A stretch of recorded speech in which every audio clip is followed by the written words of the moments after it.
वो घटना हुई है उस बारे में मुझे जानकारी मिली। मैंने वहाँ के जो प्रांत है उनके साथ भी मेरी उस बारे में बात हुई। आदिवासी आश्रम शाला है आदिवासी विभाग की, उसमें ये दुर्दैवी घटना घटी है, लेकिन अभी सारे बच्चे जो है वो स्टेबल है। उनका जो सेंट्रल किचन है वहाँ से वो फूड गया था, ऐसी मुझे जो प्राथमिक जानकारी मिली है। लेकिन मैंने उनको सूचना दी है कि संबंधित जो विभाग है आदिवासी विभाग है, उस विभाग के जो मंत्री है उइके सर, उनके साथ मैं भी खुद बात करूंगी। और मैंने लोकल जो एडमिनिस्ट्रेटर है उनको भी मैंने सूचना दी है कि वो भी बात करके, जिलाधिकारी भी बात करके उस बारे में जो वो सेंट्रल किचन है उनसे कौन सा फूड लाया गया था उस बारे में जांच हो। और ये जो 60 या 70 बच्चे हैं अभी वो स्टेबल है।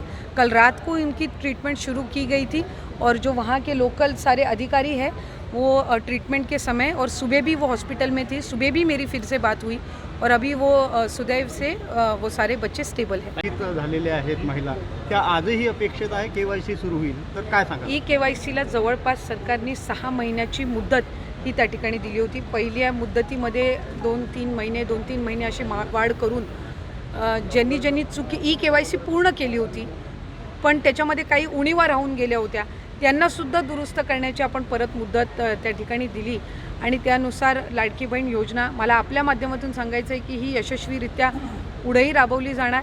KYCच्या संदर्भातला जो निर्णय आहे अधिक वाढवायचं का काय त्या संदर्भामध्ये सुद्धा राज्याचे मुख्यमंत्री आदरणीय फडणवीस साहेब, दोन्ही उपमुख्यमंत्री शिंदे साहेब असतील, सुनेत्रा काकी असतील, या संदर्भामध्ये जी काही निवेदनं प्राप्त झालेली आहेत ही आम्ही त्यांच्यापर्यंत पोहोचवू आणि महायुतीच्या सरकारने आणलेली ही योजना आम्ही पुढे सुद्धा विभाग म्हणून यशस्वीरित्या राबवत राहू। त्या विरोधकाकडून श्रेयवादाची लढाई सुरू आहे। आज उद्धव ठाकरे, राज ठाकरेंनी एकत्रित मुंबईमध्ये विजय उत्सव साजरा केला। नाही, खरं तर काही देशातल्या वेगवेगळ्या भागातले जे विद्यार्थी आहेत, मूळ मुद्दा हा नीट परीक्षा आणि पेपर लीक संदर्भातला होता आणि त्या संदर्भामध्ये त्यांनी आंदोलन केलेलं होतं। एक उपोषणसुद्धा त्या निमित्ताने जे त्या क्षेत्रामध्ये अनेक वर्षापासून काम करत आहेत ते सोनमजी वांगचूक असतील यांनीही केलं होतं। पण त्यांनी 2 दिवसापूर्वी सरकारचे 2 मंत्री JP नड्डा साहेब असतील, आणखीन एक मंत्री यांच्यासोबत त्यांनी जी काही त्यांची बैठक झाली त्याच्यातून त्यांनी ते उपोषण मागे घेतलं। त्यांच्या अनेक मागण्यासुद्धा सरकारने त्या ठिकाणी विभागाने मान्य केल्या।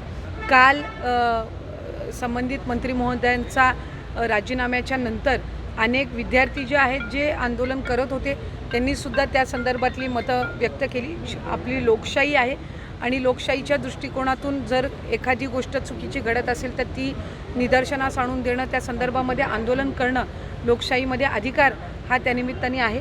देशाचे लोकप्रिय पंतप्रधान नरेंद्र मोदी साहेबांनी सुद्धा या चालू अधिवेशनामध्ये त्या संदर्भातलं जे सुधारणा बिल आहे या आणण्याच्या दृष्टिकोनातून सुद्धा त्यांनी पावलं उचलण्याचं त्यांच्या लाईव्हच्या माध्यमातून त्यांनी ती माहिती दिलेली आहे। आणि मला खात्री आहे की जे युवक, जे विद्यार्थी त्यामध्ये सहभागी झाले त्यांच्या ज्या काही विविध मागण्या आहेत हे सरकार जे आहे, केंद्र सरकार सकारात्मक पद्धतीनं ते बघून अधिकाधिक आपली शिक्षण व्यवस्था सक्षम करण्याच्या दृष्टिकोनातून पावलं उचलते।